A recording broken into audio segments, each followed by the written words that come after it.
শুভ সকাল। আমার আরেকটা ছোট্ট নতুন ব্লগে তোমাদেরকে সকলকে স্বাগত জানাই।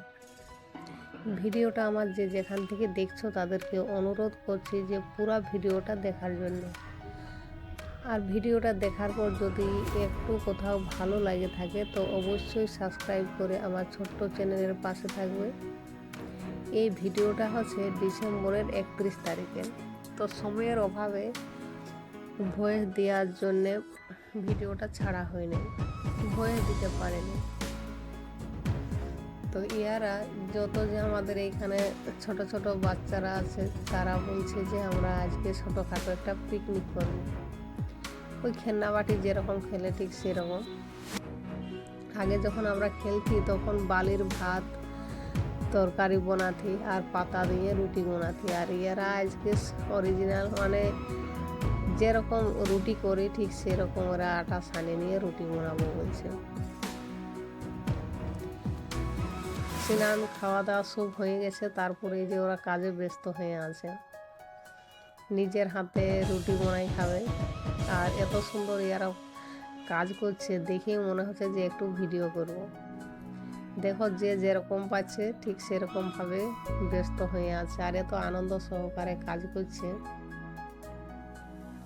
কেউ বেলছে, কেউ সেঁকছে, কেউ কাঠ ভেঙে দিচ্ছে, এই যে দেখো।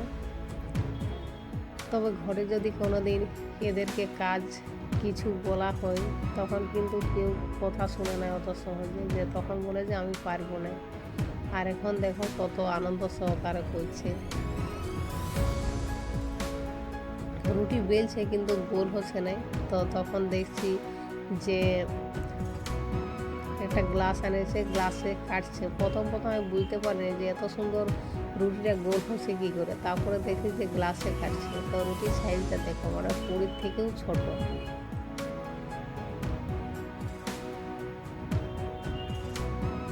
আর এরকম যদি রুটি করা হয় ঘরে তখন কিন্তু এদের মুখে ঢুকবে না, এরা বলবে যে না ভালো লাগছে না।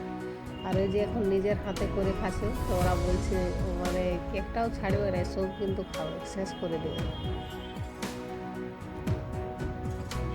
আজকে একটু কাজ ছিল তো বাজার দিকে এসেছি, আর ফাঁকা জায়গায় চাউমিন আছে, ও বলছে যে আমি চাউমিন খাবো। তো বিকালে হয়ে আসছে বলি ঘর যাব, চাউমিন কিনেছি। ওকে বলছি যে তবে একটা প্লাস্টিকের মধ্যে নেবো আর ঘরে খাবি, তখন বলছে যে না আমি এইখানেই খাবো।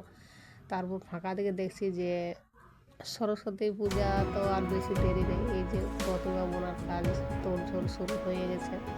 তো একটু বলি ভিডিও করে, তবে এইখানে আর ওই যে আমার সোনাবাবু ওইদিকে খেলছে।